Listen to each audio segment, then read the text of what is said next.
क्या आप जानते हैं दुनिया का सबसे सुंदर पक्षी कौन है? तो आइए जानते हैं। ऑस्ट्रेलिया में पाए जाने वाला लॉयर बट संसार में सबसे सुंदर पक्षियों में से एक है।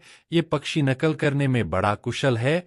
यह पक्षी दूसरी पक्षियों के गाने, कुत्तों के भौंकने के आवाज और करू के हॉर्न की आवाजें भी बड़ी आसानी से निकाल सकती है। लेयर वर्ड 20 से ज्यादा पक्षियों की नकल करता है। ये पक्षी कीट और मकड़ियों को भी खाती है। लायर बट स्वभाव में बहुत शर्मीले होते हैं, जिसकी वजह से ये प्राकृतिक में आसानी से दिखाई नहीं देते। तो दोस्तों, ये पक्षी के बारे में जानकारी आपको जानकारी कैसे लगी, आप में कमेंट बॉक्स में जरूर बताएं और मिलाते हैं अगली फैक्ट्री में। जय हिंद, जय भाला।